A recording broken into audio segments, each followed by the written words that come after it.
ಮಹರ್ಷಿ ವಾಲ್ಮೀಕಿ ಪರಿಶಿಷ್ಟ ಪಂಗಡಗಳ ಅಭಿವೃದ್ಧಿ ನಿಗಮದ ಅಧ್ಯಕ್ಷರಾಗಿ ಶಾಸಕರು ಬಸನಗೌಡ ದದ್ದಲ್ ಅಧಿಕಾರ ಸ್ವೀಕಾರ. ರಾಯಚೂರು ಗ್ರಾಮೀಣ ಕ್ಷೇತ್ರದ ಜನಪ್ರಿಯ ಶಾಸಕರಾಗಿ 2ನೇ ಅವಧಿಗೆ ಆಯ್ಕೆಯಾಗಿರುವಂಥ ಬಸನಗೌಡ ದದ್ದಲ್ ಅವರು ಬೆಂಗಳೂರಿನ ಕರ್ನಾಟಕ ರಾಜ್ಯ ಮಹರ್ಷಿ ವಾಲ್ಮೀಕಿ ಪರಿಶಿಷ್ಟ ಪಂಗಡಗಳ ಅಭಿವೃದ್ಧಿ ನಿಗಮದ ಕಚೇರಿಯಲ್ಲಿ ಅಧಿಕಾರ ಸ್ವೀಕರಿಸಿದರು. ನಂತರ ಶಾಸಕರು ಮಾತನಾಡಿ, ಪರಿಶಿಷ್ಟ ಪಂಗಡಗಳ ನಿಗಮದ ವತಿಯಿಂದ ದೊರೆಯುವ ಎಲ್ಲ ಸೌಲಭ್ಯಗಳನ್ನು ತಲುಪುವ ನಿಟ್ಟಿನಲ್ಲಿ ಪ್ರಾಮಾಣಿಕ ಪ್ರಯತ್ನ ಮಾಡುತ್ತೇನೆ. ಇಲಾಖೆಯ ಪ್ರತಿಯೊಂದು ಯೋಜನೆಗಳನ್ನು ಸಮರ್ಪಕವಾಗಿ ಜನರಿಗೆ ತಲುಪುವ ನಿಟ್ಟಿನಲ್ಲಿ ಕೆಲಸ ಮಾಡಲಾಗುವುದು. ಜೊತೆಗೆ ರಾಜ್ಯದ ಮುಖ್ಯಮಂತ್ರಿಗಳು ಸಿದ್ದರಾಮಯ್ಯ ಮತ್ತು ಉಪಮುಖ್ಯಮಂತ್ರಿಗಳಾದ ಡಿ.ಕೆ. ಶಿವಕುಮಾರ್ ಹಾಗೂ ಎಐಸಿಸಿ ಅಧ್ಯಕ್ಷರಾದ ಮಲ್ಲಿಕಾರ್ಜುನ್ ಖರ್ಗೆಜಿ ಮತ್ತು ಪ್ರಿಯಾಂಕಾ ಖರ್ಗೆ, ಸಚಿವರಾದ ಸತೀಶ್ ಜಾರಕಿಹೊಳಿ, ಬಿ. ನಾಗೇಂದ್ರರವರಿಗೆ ಮತ್ತು ರಾಯಚೂರು ಜಿಲ್ಲಾ ಉಸ್ತುವಾರಿ ಸಚಿವರಾದ ಡಾ. ಶರಣಪ್ರಕಾಶ್ ಪಾಟೀಲ್ ರವರಿಗೆ ಶಾಸಕರು ಬಸನಗೌಡ ದದ್ದಲ್ ಅವರು ಅಭಿವೃದ್ಧಿ ನಿಗಮದ ಅಧ್ಯಕ್ಷ ಸ್ಥಾನ ದೊರೆತಿದ್ದರಿಂದ ಅಭಿನಂದನೆಗಳನ್ನು ಸಲ್ಲಿಸಿದರು.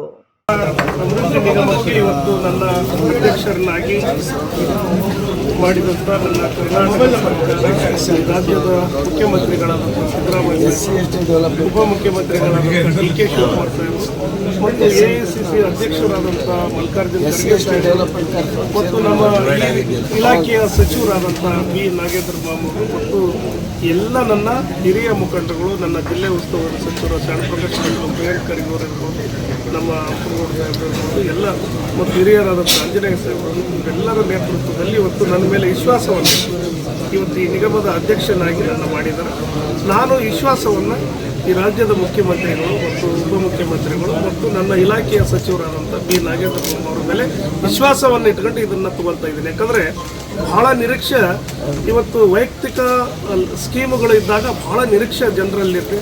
ಹಾಗಾಗಿ ಇಂದಿನ 2013 ಸಂದರ್ಭದಲ್ಲಿ ಅಂದಿನ ಮುಖ್ಯಮಂತ್ರಿಗಳಾದಂಥ ಸಿದ್ದರಾಮಯ್ಯ ಸಾಹೇಬರ ನೇತೃತ್ವ ಮತ್ತು ಸಮಾಜ ಕಲ್ಯಾಣ ಸಚಿವರಾದಂಥ ನಮ್ಮ ಆಂಜನೇಯ ಸಾಹೇಬರ ನೇತೃತ್ವದಲ್ಲಿ ಮತ್ತು ನಮ್ಮ ನಾಗೇಂದ್ರ ಬಾಬು ಅವರೆಲ್ಲ ಶಾಸಕರಿರುವಂಥ ಸಂದರ್ಭದಲ್ಲಿ ಹಂಪನಗೌಡ ಸಾಹೇಬರು ಆವತ್ತು ಪರಿಶಿಷ್ಟ ಜಾತಿ ಪರಿಶಿಷ್ಟ ಪಂಗಡಕ್ಕೆ 24.1% ಮೀಸಲಾತಿಯನ್ನು ಇಡೀ ದೇಶದಲ್ಲಿ ಎಲ್ಲಿ ಮಾಡಿಲ್ಲ, ಆದರೆ ನಮ್ಮ ಕರ್ನಾಟಕದಲ್ಲಿ ಅದು ಮಾಡಿದ್ದಾರೆ. ಅದರ ಅನುಗುಣವಾಗಿ ಇವತ್ತು ಮತ್ತು ಪ್ರತ್ಯೇಕ ಕಾರ್ಯಾಲಯವನ್ನು ಸಚಿವಾಲಯವನ್ನು ಕೂಡ ನಮಗೆ ಇವತ್ತು ಪರಿಶಿಷ್ಟ ಪಂಗಡಕ್ಕೆ ಇವತ್ತು ಆಗಿದೆ. ಹಾಗಾಗಿ ಇವತ್ತು ನಮ್ಮ ಸಚಿವರು ಕೂಡ ಆಗಿದ್ದಾರೆ. ಹಾಗಾಗಿ ಒಟ್ಟಾರೆ ಸೇರಿ ಆ ಒಂದು ಅನುದಾನವನ್ನು ಸಮರ್ಪಕವಾಗಿ ವೈಯಕ್ತಿಕ ಲೋನ್ಗಳಾಗಿರ್ಬೋದು, ಬೋರ್ವೆಲ್ಗಳಾಗಿರ್ಬೋದು, ಶಕ್ತಿ ಮೀರಿ ಕೆಲಸ ಮಾಡುತ್ತೀವಿ ಮತ್ತು ವಿಶ್ವಾಸ ಇದೆ ನನಗೆ ನಮ್ಮ ಸಚಿವರ ಮೇಲೆ, ನಮ್ಮ ಮುಖ್ಯಮಂತ್ರಿಗಳ ಮೇಲೆ, ನಮ್ಮ ಉಪಮುಖ್ಯಮಂತ್ರಿ ಈ ನಿಗಮಕ್ಕೆ. ಯಾಕಂದರೆ ವೈಯಕ್ತಿಕ ಬೆನಿಫಿಟ್ಗಳನ್ನು ಕೊಟ್ಟರೆ ಅವರು ಆರ್ಥಿಕವಾಗಿ ಮುಂದುವರೋದಕ್ಕೆ ಸಾಧ್ಯ ಆಗ್ತದೆ.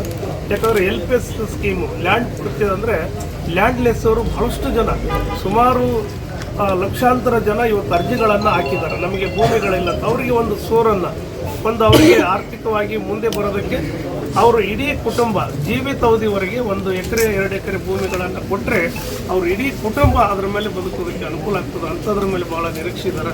ಮತ್ತು ಭಾಳಷ್ಟು ಜನ 2 ಎಕರೆ 3 ಎಕರೆ 5 ಎಕರೆ ಒಳಗಿರುವಂಥ ಸಣ್ಣ ರೈತರಿಗೆ ಬೋರ್ವೆಲ್ಗಳ ಮೇಲೆ ಅವಲಂಬಿತರಾಗಿದ್ದಾರೆ. ಭಾಳಷ್ಟು ಜನ ಯುವಕರು ಉದ್ಯೋಗಗಳನ್ನು ಸಿಗದ ಸಂದರ್ಭದಲ್ಲಿ ಸ್ವಉದ್ಯೋಗ ಅಂತೇಳಿ ಇವತ್ತು ಚಾಲಕರಾಗಿ ಆ ಕಾರುಗಳನ್ನು ಅವಲಂಬಿತರಾಗ್ಯಾರ. ಹಾಗಾಗಿ ಇವೆಲ್ಲ ನಿರೀಕ್ಷೆ ಇದೆ. ಖಂಡಿತವಾಗಿ ನಾವೆಲ್ಲರೂ ಸೇರಿ ಅಧಿಕಾರಿಗಳು ಮತ್ತು ನಮ್ಮ ಸಚಿವರಾದಂಥ ನಾಗೇಂದ್ರ ಬಾಬು ನಾವೆಲ್ಲ ಒಟ್ಟಾಗಿ ಸೇರಿ ಸಮರ್ಥವಾಗಿ ಇದನ್ನು ನಿಭಾಯಿಸ್ತು ಅಂತೇಳಿ ಇವತ್ತು ನಿಮ್ಮ ಮಾಧ್ಯಮದ ಮುಖಾಂತರ ಹೇಳ್ತದೆ. ನಮ್ಮ ಹಿರಿಯರ ಸಲಹೆಗಳನ್ನು ಕೂಡ ತಗೊಂಡು ಖಂಡಿತವಾಗಿ ಇದನ್ನು ಮುಂದುವರಿಸುವಂತ ಈ ಸಂದರ್ಭ. ರಾಯಚೂರು ಗ್ರಾಮೀಣ ವಿಧಾನಸಭಾ ಕ್ಷೇತ್ರದ ನನ್ನ ಪ್ರತಿಯೊಬ್ಬ ಮತದಾರರಿಗೂ ನಾನು ಋಣಿಯಾಗಿದ್ದೇನೆ. ರಾಯಚೂರು ಗ್ರಾಮೀಣ ಕ್ಷೇತ್ರದ ಜನರ ಸೇವೆ ಮತ್ತು ಕರ್ನಾಟಕ ಮಹರ್ಷಿ ಪರಿಶಿಷ್ಟ ಪಂಗಡದ ನಿಗಮದ ಅಧ್ಯಕ್ಷರಾಗಿ ನನ್ನ ಕರ್ತವ್ಯವನ್ನು ಯಾವುದೇ ಒತ್ತಡಗಳಿಗೆ ಒಳಗಾಗದೆ ಕೆಲಸ ಮಾಡುತ್ತೇನೆ.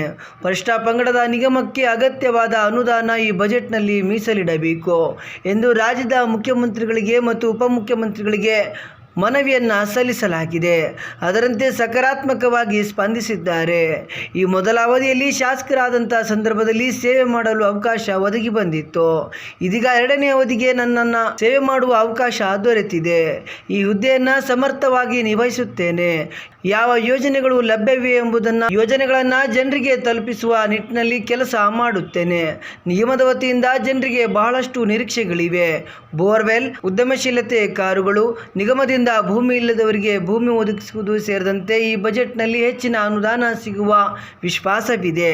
ಇಲಾಖೆಯಲ್ಲಿ ಪಾರದರ್ಶಕವಾಗಿ ಫಲಾನುಭವಿಗಳನ್ನು ಆಯ್ಕೆ ಮಾಡಿ ಜನರಿಗೆ ತಲುಪಿಸುವ ನಿಟ್ಟಿನಲ್ಲಿ ಕೆಲಸ ಮಾಡುತ್ತೇನೆ. ಇಲಾಖೆಯಲ್ಲಿ ಪಾರದರ್ಶಕವಾಗಿ ಅಗತ್ಯ ಸೌಲಭ್ಯ ದೊರೆಯುವಂತೆ ಮಾಡಲಾಗುವುದು ಎಂದು ಭರವಸೆ ವ್ಯಕ್ತಪಡಿಸಿದರು. ಈ ಸಂದರ್ಭದಲ್ಲಿ ಸಚಿವರಾದ ಬಿ. ನಾಗೇಂದ್ರ, ಮಾಜಿ ಸಚಿವರಾದ ಎಚ್. ಆಂಜನೇಯ, ಮಾಜಿ ಸಚಿವರಾದ ಅಮರೇಗೌಡ ಬಯ್ಯಾಪುರ್, ಸಿಂಧನೂರು ವಿಧಾನಸಭಾ ಕ್ಷೇತ್ರದ ಶಾಸಕರಾದ ಹಂಪನಗೌಡ ಬಾದರ್ಲಿ, ವಿಧಾನ ಪರಿಷತ್ ಸದಸ್ಯರಾದ ಬಸವರಾಜ್ ಪಾಟೀಲ್ ಇಟ್ಗಿ, ಎ. ವಸಂತ್ ಕುಮಾರ್, ಶರಣಪ್ಪ ಮಟ್ಟೂರ್, ಅಸ್ಲಾಂ ಪಾಷಾ ಸಿರ್ವಾರ್, ಕರೀಂ ಸಾಬ್, ನೂತನವಾಗಿ ಆಯ್ಕೆಯಾದ ನಾಮನಿರ್ದೇಶನ ಸದಸ್ಯರುಗಳು, ರಾಯಚೂರು ಮಹಿಳಾ ಕಾಂಗ್ರೆಸ್ನ ಜಿಲ್ಲಾ ಅಧ್ಯಕ್ಷರಾದ ನಾಗವೇಣಿ ಪಾಟೀಲ್, ಶಶಿಕಲಾ ಭೀಮರಾಯ್, ನಿಗಮದ ಅಧಿಕಾರಿಗಳು ಮತ್ತು ಸಿಬ್ಬಂದಿ ವರ್ಗದವರು ಹಾಗೂ ಪಕ್ಷದ ಹಿರಿಯ ಮತ್ತು ಯುವ ಮುಖಂಡರು ಉಪಸ್ಥಿತರಿದ್ದರು.